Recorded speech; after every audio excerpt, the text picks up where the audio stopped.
स्वातंत्र्यवीर सावरकर बदनामी प्रकरण राहुल गांधींविरोधातील याचिकेवर आज सुनावणी। पुणे विशेष न्यायालयात आज सुनावणी।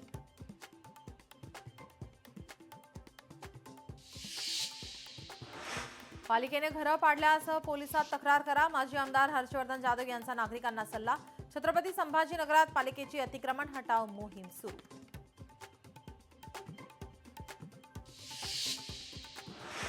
मुंबईनंतर आता ठाण्यातही मराठी शाळा बंद। ठाणे महापालिकेच्या 18 प्राथमिक शाळा, मराठी शाळा बंद।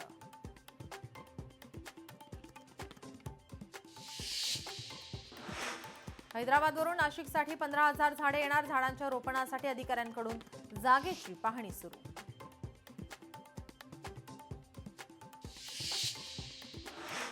मंत्री भरत गोगावले कथित व्हिडिओ प्रकरणी रायगडमध्ये शिंदेंची शिवसेना आक्रमक। चित्रलेखा पाटील यांच्या विरोधात निदर्शने।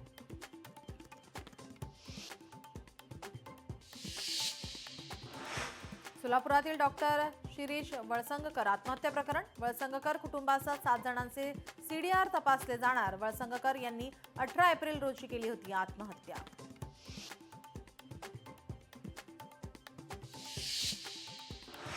तारा वाघीण चांदोली राष्ट्रीय उद्यानात दाखल। ताडोबामधून चांदोली राष्ट्रीय उद्यानात स्थलांतरित। सोनरली येथील अनुकूल कुंपणात स्थलांतर।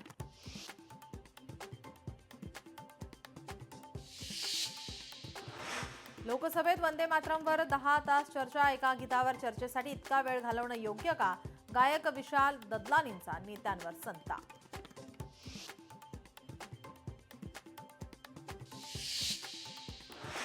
पुणे विमानतळावर परिस्थिती पूर्वपदावर। इंडिगो वगळता इतर सर्व विमान कंपन्यांचे विमाने नियोजित वेळेत।